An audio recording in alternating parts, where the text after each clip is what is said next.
Hello everyone, welcome to RK Study Info YouTube channel.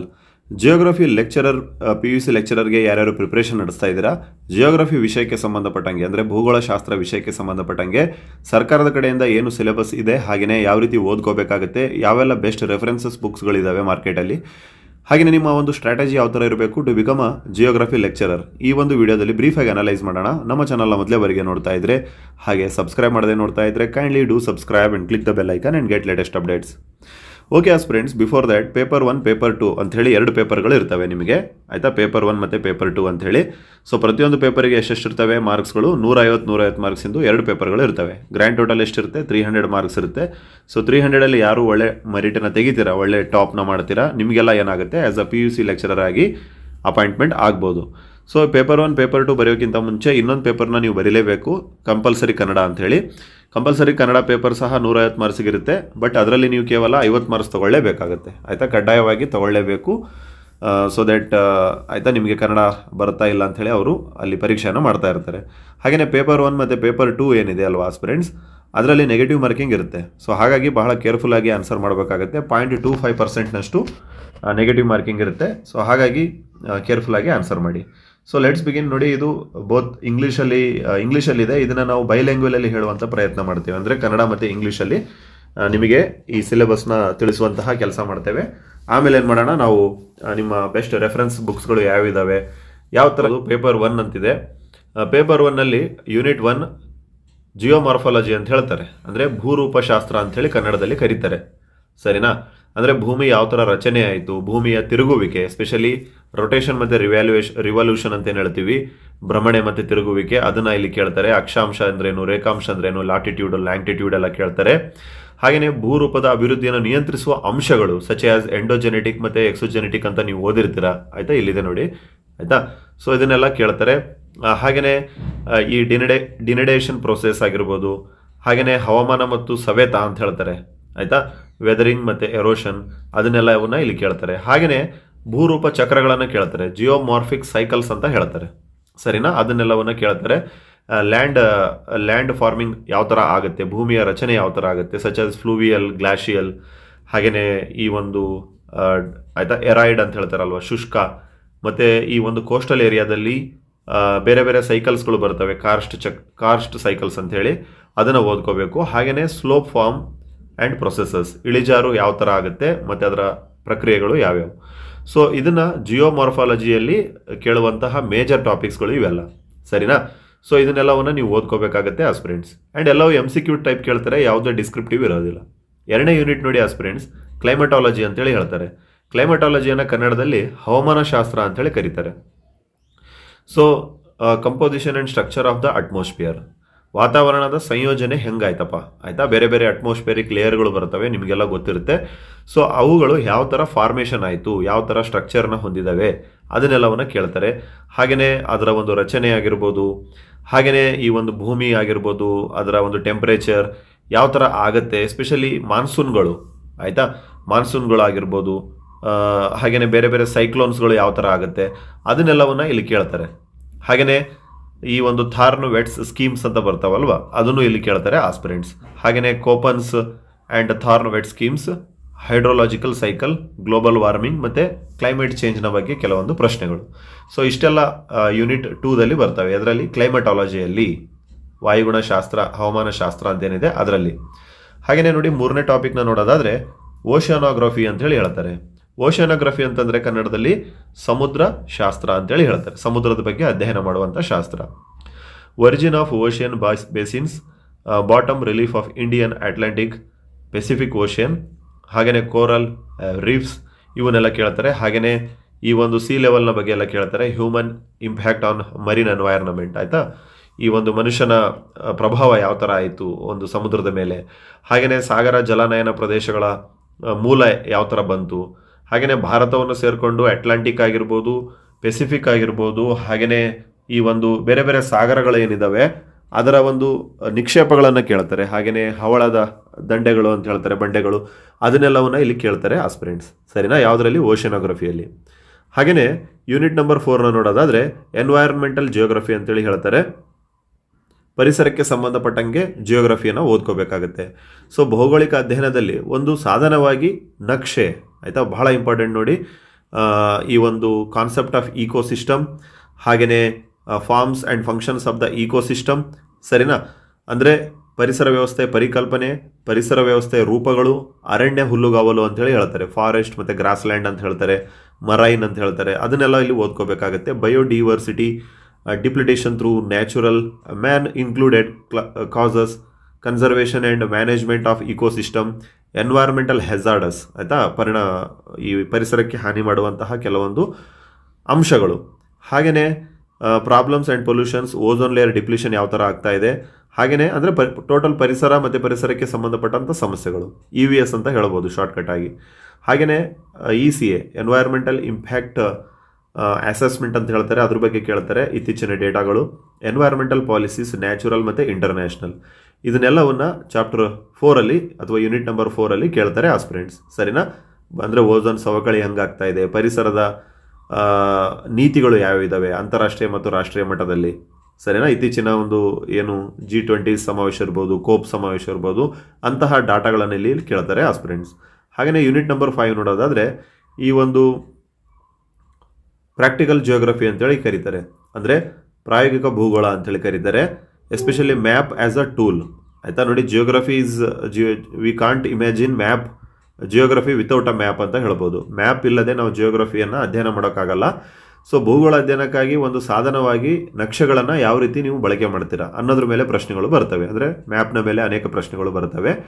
ಹಾಗೆಯೇ ಈ ಕೋರೋಪ್ಲೇಟ್ ಮತ್ತು ಐಸೋಪ್ಲೇಟ್ ಅಂತ ಬರ್ತಾವಲ್ವ, ಆಯಿತಾ, ಅದ್ರ ಮೇಲೆ ಕೆಲವೊಂದು ಪ್ರಶ್ನೆಗಳು ಬರ್ತಾವೆ ನೋಡಿ, ಆಯಿತಾ. ಇಲ್ಲಿದೆ ನೋಡಿ, ಕ್ಲೋರೋಪ್ಲೇಟ್ ಹಾಗೆಯೇ isopleth maps, pie diagram, mapping of location, specific data, accessibility on flow map, ಇವೆಲ್ಲವೂ ಬರ್ತವೆ. ಹಾಗೆಯೇ ಈ ಒಂದು GIS ಅಂತ ಏನು ಹೇಳ್ತೀವಿ, geographic information system, thematic maps, ಅದ್ರ ಮೇಲೆ ಪ್ರಶ್ನೆಗಳನ್ನು ಕೇಳ್ತಾರೆ. ಹಾಗೆಯೇ ಡೇಟಾ ಸೋರ್ಸಸ್ ಯಾವ ಥರ ಆಗುತ್ತೆ, ಪ್ರೊಸೆಸಿಂಗ್ ಯಾವ ಥರ ಆಗುತ್ತೆ, ಆಯಿತಾ. ಹಾಗೆಯೇ ಈ ಒಂದು ಏನಂತ ಹೇಳ್ತಾರೆ, ಲೋರೆನ್ಸ್ ಕರ್ವ್ ಅಂತೇನು ಬರ್ತಾರೆ, ಸೊ ಅವರ ಒಂದು ಮಾಪನ ಮಾಡುವಂಥ ವಿಧಾನಗಳನ್ನು ಇಲ್ಲಿ ಕೇಳಿದ್ದಾರೆ ನೋಡಿ, ಆಯಿತಾ. Lorenz curve, method of measuring, association of among different attributes, simple correlation, regression, ಅವೆಲ್ಲವನ್ನು ಕೇಳ್ತಾರೆ. Measurement of spatial pattern distribution, nearest neighbour analysis, sampling technique for geographical analysis ಅಂತ ಹೇಳ್ತಾರೆ. ಅಂದರೆ ವಿಭಿನ್ನ ಗುಣಲಕ್ಷಣಗಳು ಹಾಗೆ ಸರಳವಾದ ಪರಸ್ಪರ ಸಂಬಂಧ ಹೊಂದಿರುವಂತಹ ಒಂದು ಮಾದರಿಗಳನ್ನು, ಅಂದರೆ ಒಂದು ಸ್ಥಳಗಳನ್ನು ಯಾವ ರೀತಿ ಮೆಜರ್ಮೆಂಟ್ ಮಾಡ್ತಾರೆ, ಆಯಿತಾ. ಹಾಗೆಯೇ ಟೋಟಲ್ ಆಗಿ ಭೌಗೋಳಿಕ ವಿಶ್ಲೇಷಣೆಯನ್ನು ಯಾವ ಥರ ಮಾಡ್ತಾರೆ ಈ ಒಂದು ಮ್ಯಾಪ್ಗಳನ್ನು ಬಳಸ್ಕೊಂಡು ಅನ್ನೋದ್ರ ಮೇಲೇ ಈ ಒಂದು 5th ಯೂನಿಟ್ ಟೋಟಲಿ ಬಂದಿರುತ್ತೆ ಆಸ್ಪಿರೆಂಟ್ಸ್. ನೋಡಿ, 5th ಯೂನಿಟ್ ಪ್ರಾಕ್ಟಿಕಲ್ ಜಿಯೋಗ್ರಫಿ ಮೇಲೆ ಪ್ರಶ್ನೆಗಳು ಬರ್ತವೆ, ಮ್ಯಾಪಿಂಗ್ ಯಾವ ಥರ ಮಾಡ್ತಾರೆ, ಹಾಗೆಯೇ ಬೇರೆ ಬೇರೆ ಏನು ಡೇಟಾಗಳನ್ನು ಯಾವ ರೀತಿ ನೀವು ಅನಲೈಸ್ ಮಾಡಿ ಓದ್ಕೊತೀರಾ ಅದ್ರ ಮೇಲೆ ಪ್ರಶ್ನೆಗಳು ಬರ್ತವೆ ಯೂನಿಟ್ ನಂಬರ್ 5. ಯೂನಿಟ್ ನಂಬರ್ 4 ಗೊತ್ತಾಯಿತು ಎನ್ವೈರ್ಮೆಂಟಲ್ ಜಿಯೋಗ್ರಫಿ, EVS ಅಂತ ಏನು ಹೇಳಿದ್ವಿ ಅದ್ರ ಮೇಲೆ. ಹಾಗೆಯೇ ಓಷನೋಗ್ರಫಿ ಮೇಲೆ ಪ್ರಶ್ನೆಗಳು ಬರ್ತವೆ ಯಾವುದರಲ್ಲಿ, unit number 3. Unit number 2 climatology, ಹಾಗೆಯೇ ಯೂನಿಟ್ ನಂಬರ್ 1 ಜಿಯೋಮಾರ್ಫಾಲಜಿ, ಭೂಮಿಯ ರಚನೆ ಹೆಂಗಾಯಿತು, ಆಯಿತಾ. ಸೊ ಇಷ್ಟೆಲ್ಲ ಪ್ರಶ್ನೆಗಳು ಪೇಪರ್ 1 ಕವರ್ ಆಗುತ್ತೆ ಆಸ್ಪಿರೆಂಟ್ಸ್. ಆ್ಯಂಡ್ 150 ಮಾರ್ಕ್ಸಿನ ಪೇಪರ್ 1 ಇರುತ್ತೆ, ಹಾಗೆ ನೆಗೆಟಿವ್ ಮಾರ್ಕಿಂಗ್ ಇರುತ್ತೆ, ಬಹಳ ಕೇರ್ಫುಲ್ ಆಗಿ ಆನ್ಸರ್ ಮಾಡಿ. ಹಾಗೆಯೇ ಪೇಪರ್ 2 ನೋಡೋದಾದರೆ human geography and geographic thought ಅಂತೇಳಿ ಹೇಳ್ತಾರೆ, ಅಂದರೆ ಭೌಗೋಳಿಕ ಚಿಂತನೆಯ ಇತಿಹಾಸ ಅಂತೇಳಿ ಇದನ್ನು ಕರೀತಾರೆ. So geography, history of geographic thought, ಪ್ರಾಚೀನ ಮತ್ತು ಮಧ್ಯಕಾಲೀನ ಅವಧಿಯಲ್ಲಿ ಭೌಗೋಳಿಕ ಜ್ಞಾನದ ಅಭಿವೃದ್ಧಿ ಹೆಂಗಾಯಿತು, ಅಂದರೆ ಜಿಯೋಗ್ರಫಿ ಅನ್ನೋದು ಮನುಷ್ಯನ ತಲೆಯಲ್ಲಿ ಯಾವ ಥರ ಬಂತು, ಹಿಸ್ಟರಿ ಆಫ್ ಜಿಯೋಗ್ರಫಿಯನ್ನು ಇಲ್ಲಿ ಕೇಳ್ತಾರೆ ನೋಡಿ. Development of geographic knowledge during ancient and medieval period, ಸರಿನಾ. ಹಾಗೆಯೇ ಈ ಒಂದು ಬೇರೆ ಬೇರೆ ಪ್ಯಾರಾಡಿಗ್ಮ್ಗಳು ಬರ್ತವೆ, ಆಯಿತಾ. ತಮ್ಮದೇ ದೇಶದ ಕೆಲವೊಂದು ಪ್ಯಾರಾಡಿಗ್ಮ್ಗಳು ಬರ್ತವೆ, ಜರ್ಮನ್ ಆಗಿರ್ಬೋದು, ಫ್ರೆಂಚ್ ಆಗಿರ್ಬೋದು, ಅಮೇರಿಕನ್ ಆಗಿರ್ಬೋದು, ಸರಿನಾ. ಮ್ಯಾನ್ ಮತ್ತು ಎನ್ವೈರ್ನ್ಮೆಂಟ್ ರಿಲೇಷನ್ಶಿಪ್ ಯಾವ ಥರ ಇದೆ, ಹಾಗೆಯೇ ಡಿಫ್ರೆನ್ಷಿಯೇಷನ್ ಅಂತ ಹೇಳ್ತಾರೆ, dualism in geography, quantitative revolution, theory and model building process in geography. So ಇಷ್ಟೆಲ್ಲ ಮೇಲೆ ಯೂನಿಟ್ ನಂಬರ್ 1 ಅಥವಾ ಯೂನಿಟ್ ನಂಬರ್ 6 ಆಫ್ ಪೇಪರ್ 2 ಕೇಳ್ತಾರೆ ಆಸ್ಪಿರೆಂಟ್ಸ್. ಹಾಗೆಯೇ ಪಾಪ್ಯುಲೇಷನ್ ಮತ್ತು ಸೆಟಲ್ಮೆಂಟ್ ಅಂತ ಹೇಳ್ತಾರೆ, ಅಂದರೆ ಜನಸಂಖ್ಯೆ ಮತ್ತು ವಸಾಹತುಗಳ ಬೆಳವಣಿಗೆ ಅಂಥೇಳಿ ಒಂದು ಯೂನಿಟ್ ಬರುತ್ತೆ. ಜನಸಂಖ್ಯೆ ಮತ್ತು ವಸಾಹತುಗಳ ಬೆಳವಣಿಗೆ ಯಾವ ಥರ ಆಯ್ತಪ್ಪ. So pattern of the world distribution, growth density of population, fertility, mortality, trend and pattern and process of migration. ಅಂದರೆ ಈ ಒಂದು ಪ್ರಪಂಚದಲ್ಲಿ ಜನರು ಯಾವ ಥರ ಒಂದು ವಿತರಣೆ ಆದರೂ ಆಯಿತಾ, ಡಿಸ್ಟ್ರಿಬ್ಯೂಷನ್ ಆದರೂ, ಬೆಳವಣಿಗೆ ಇರ್ಬೋದು, ಜನಸಂಖ್ಯೆಯ ಸಾಂದ್ರತೆ ಆಯಿತಾ, ಅದನ್ನೆಲ್ಲವನ್ನ ಇಲ್ಲಿ ಕೇಳ್ತಾರೆ. ಲೈಕ್ ಡೆಮೋಗ್ರಫಿ ಅಂತ ಏನು ಹೇಳ್ತೀವಿ ಅದನ್ನು ಇಲ್ಲಿ ಕೇಳ್ತಾರೆ ನೋಡಿ ಆಸ್ಪಿರೆಂಟ್ಸ್. ಹಾಗೆಯೇ ಈ ಒಂದು ಮಾರ್ಫಾಲಜಿ ಆಫ್ ರೂರಲ್ ಮತ್ತು ಅರ್ಬನ್ ಸೆಟಲ್ಮೆಂಟ್, ಇಕೋಲಜಿ ಯಾವ ಥರ ಇದೆ, ಯಾವುದು ಅರ್ಬನ್ದು ಮತ್ತು ಸಿಟಿದು, ರೂರಲ್ದು ಪ್ರತಿಯೊಂದರದ್ದು. ಹಾಗೆಯೇ primate city rank size, rural settlement hierarchy, ಹಾಗೆಯೇ ಕ್ರಿಸ್ಟಲರ್ಸ್ ಸೆಂಟ್ರಲ್ ಪ್ಲೇಸ್ ಅಂತ ಹೇಳ್ತಾರೆ. ಸರಿನಾ? ಅದನ್ನು ಸಹ ಇಲ್ಲಿ ಕೇಳುವಂತಹ ಕೆಲಸ ಆಗುತ್ತೆ. ಸರಿನಾ ಫ್ರೆಂಡ್ಸ್? ಎಸ್, ಕ್ರಿಸ್ಟಲರ ಕೇಂದ್ರ ಸ್ಥಾನ ಅಂತೇಳಿ ಏನು ಸಿದ್ಧಾಂತ ಬರುತ್ತೆ, ಅದ್ರ ಮೇಲೆ ಕೆಲವೊಂದು ಪ್ರಶ್ನೆಗಳು ಬರ್ತವೆ. ಹಾಗೆ ಆಗಸ್ಟ್ ಅಂತ ಏನು ಬರ್ತಾರೆ ಅವರ ಒಂದು ಸಿದ್ಧಾಂತನೂ ಇಲ್ಲಿ ಕೇಳ್ತಾರೆ. ಸೊ ಯೂನಿಟ್ ನಂಬರ್ 8ನ ನೋಡೋದಾದರೆ ಎಕನಾಮಿಕ್ ಜಿಯೋಗ್ರಫಿ ಅಂತ ಹೇಳ್ತಾರೆ. ಅಂದರೆ ಆರ್ಥಿಕವಾಗಿರುವಂತಹ ಭೂಗೋಳಶಾಸ್ತ್ರ, ಆರ್ಥಿಕ ಭೂಗೋಳಶಾಸ್ತ್ರ. Location of economic activity, special organisation of economics, classification of economics, sector of economy, primary, secondary, ಹಾಗೆಯೇ tertiary, quaternary, natural resources, renewable ಮತ್ತು ನಾನ್ ರಿನ್ಯೂವಬಲ್, ಎಕ್ಸ್ಪ್ಲಾಯ್ಟೇಷನ್ ಯಾವ ಥರ ಆಗ್ತಾ ಇದೆ, ಇದನ್ನೆಲ್ಲವನ್ನು ಕೇಳ್ತಾರೆ. ಕನ್ನಡದಲ್ಲಿ ಹೇಳೋದಾದರೆ ಆರ್ಥಿಕ ಚಟುವಟಿಕೆಗಳ ಸ್ಥಳ ಮತ್ತು ಅರ್ಥಶಾಸ್ತ್ರ ವಿಶೇಷ ಸಂಘಟನೆ ಯಾವ ಥರ ಆಯಿತು, ಅರ್ಥಶಾಸ್ತ್ರದ ವರ್ಗೀಕರಣ ಯಾವುದಕ್ಕೆ ಸಂಬಂಧಪಟ್ಟಂಗೆ, ಜಿಯೋಗ್ರಫಿಗೆ ಸಂಬಂಧಪಟ್ಟಂಗೆ. ಅರ್ಥಶಾಸ್ತ್ರದ ವರ್ಗೀಕರಣವನ್ನು ಆರ್ಥಿಕ ವಲಯಗಳಾಗಿ ಮಾಡ್ತೇವೆ, ಪ್ರಾಥಮಿಕ, ಮಾಧ್ಯಮಿಕ, ತೃತೀಯ ಮತ್ತು 4ನೇದು ಅಂಥೇಳಿ. ನೈಸರ್ಗಿಕ ಸಂಪನ್ಮೂಲಗಳು ಆಯಿತಾ, ನವೀಕರಿಸಬಹುದಾಗಿರುವಂತಹ ಸಂಪನ್ಮೂಲಗಳು ಯಾವ್ಯಾವು, ನವೀಕರಿಸಲಾಗದ್ದು ಯಾವ್ಯಾವು, ಸರಿನಾ? ಇದನ್ನೆಲ್ಲವನ್ನು ಕೇಳ್ತಾರೆ ನೋಡಿ ಆಸ್ಪಿರೆಂಟ್ಸ್. ಹಾಗೆಯೇ ಈ ಟ್ಯೂನನ್ ಹಾಗೆ ಥ್ರನ್ಸ್ ಅಂತ ಏನು ಹೇಳ್ತಾರೆ ಅವರ ಒಂದು ಕೃಷಿ ಮಾದರಿಗಳು, ಕೈಗಾರಿಕೆ ವರ್ಗೀಕರಣದ ಸ್ಥಳ, ಹಾಗೆಯೇ ವೇಬರ್ ಹೂವರ್ ಅಂತ ಏನು ಬರ್ತಾರೆ, ಹಾಗೆ ಲಾಸ್ಕಿರ್ ವಿಧಾನಗಳು ಅಂತ ಏನು ಬರ್ತವೆ ಆಯಿತಾ, ಅವನ್ನೆಲ್ಲವನ್ನ ಈ ಒಂದು ಯೂನಿಟ್ನಲ್ಲಿ ಕೇಳ್ತಾರೆ. ಯಾವ ಯೂನಿಟ್ನಲ್ಲಿ? ಯೂನಿಟ್ ನಂಬರ್ 8ಅಲ್ಲಿ ಆಯಿತಾ. ಜಿಯೋಗ್ರಾಫಿಕ್ ಎಕನಾಮಿಕ್ ಅಂತ ಏನಿದೆ ಅದರಲ್ಲಿ ಕೇಳ್ತಾರೆ ನೋಡಿ ಆಸ್ಪಿರೆಂಟ್ಸ್. ಹಾಗೆಯೇ ಯೂನಿಟ್ ನಂಬರ್ 9ನ ನೋಡೋದಾದರೆ ಕಲ್ಚರಲ್ ಮತ್ತು ಪೊಲಿಟಿಕಲ್ ಜಿಯೋಗ್ರಫಿಯನ್ನು ಓದ್ಕೋಬೇಕಾಗುತ್ತೆ. ಅಂದರೆ ಕನ್ನಡದಲ್ಲಿ ಹೇಳೋದಾದರೆ ಸಾಂಸ್ಕೃತಿಕ ಮತ್ತು ರಾಜಕೀಯ ಭೂಗೋಳ ಅಂತೇಳಿ ಹೇಳ್ತಾರೆ. Concept of culture, themes of culture geography, culture diffusion, culture realms of the world, race, religion, language, major tribes of the world and India.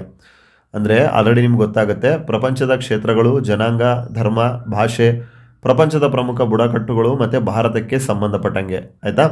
ಹಾಗೆಯೇ ಜಿಯೋಪಾಲಿಟಿಕ್ಸ್ ಯಾವ ಥರ ಇದೆ, ಗ್ಲೋಬಲ್ ಸ್ಟ್ರಾಟಜಿಕ್ ವ್ಯೂಸ್ ಯಾವ ಥರ ಇದ್ದಾವೆ, ಹಾರ್ಟ್ಲ್ಯಾಂಡ್ ಮತ್ತು ರಿಮ್ಲ್ಯಾಂಡ್ ಥಿಯರೀಸ್ ಅಂತ ಬರ್ತವೆ, ಅದನ್ನು ಓದ್ಕೋಬೇಕು. Concept of nation, state nation and boundaries of the ಫ್ರಂಟಿಯರ್ಸ್.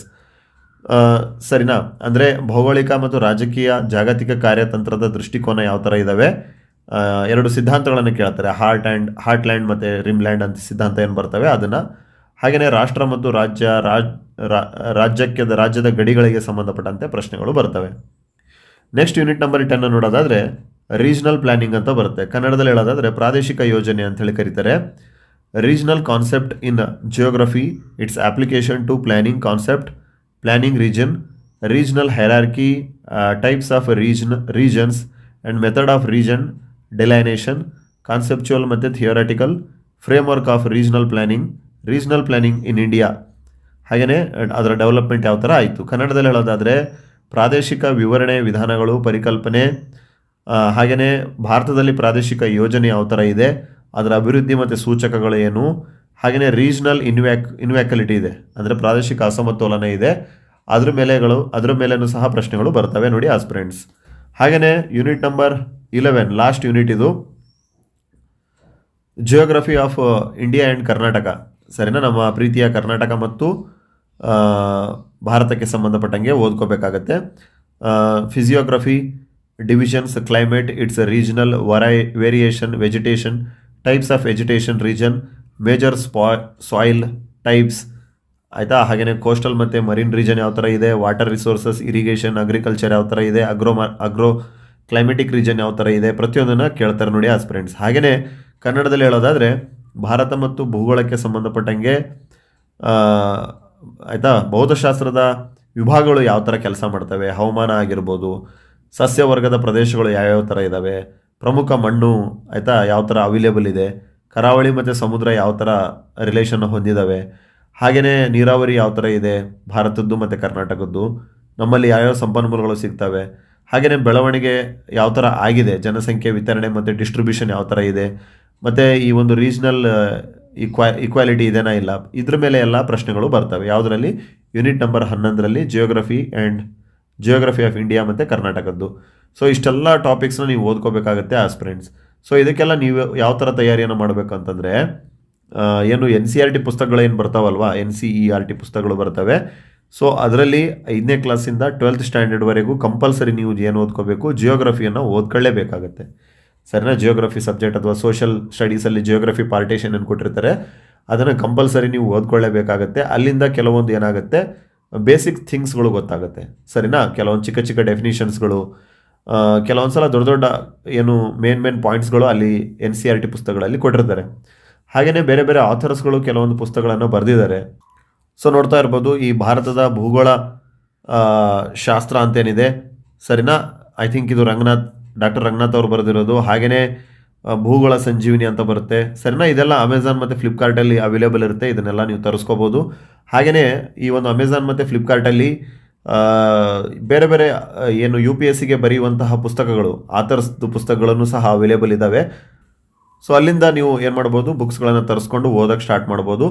ಹಾಗೆಯೇ ನಿಮ್ಮ ಏನು ಹತ್ತಿರದ ಲೈಬ್ರರಿಗಳೇನಿರ್ತವೆ ಅಲ್ಲಿಂದನೂ ನೀವು ಓದ್ಕೋಬೋದು. ಅದ್ರ ಜೊತೆಗೆ ಬೇರೆ ಬೇರೆ ಡಿಪಾರ್ಟ್ಮೆಂಟಿಗೆ ಜಿಯೋಗ್ರಫಿ ಪೇಪರ್ಸ್ನ ಎಕ್ಸಾಮ್ ಏನು ಇಟ್ಟಿರ್ತಾರೆ, ಸಚ್ ಆಸ್ ಈ ಓಷನೋಗ್ರಫಿ ಇದು ಡಿಪಾರ್ಟ್ಮೆಂಟ್ ಇರ್ಬೋದು, ಹಾಗೆಯೇ ಎನ್ವೈರನ್ಮೆಂಟಲ್ ಬೋರ್ಡ್ಗಳು ಎಕ್ಸಾಮ್ಸ್ಗಳು ಇರ್ಬೋದು. ಅದಕ್ಕೆ ಸಂಬಂಧಪಟ್ಟಂಥ ಪ್ರಶ್ನೆ ಪತ್ರಿಕೆಗಳನ್ನು ನೀವು ಬಿಡಿಸೋದ್ರಿಂದನೂ ಸಹ ನಿಮಗೆ ಬಹಳಷ್ಟು ಯೂಸ್ ಆಗುತ್ತೆ ಆಸ್ಪಿರೆಂಟ್ಸ್.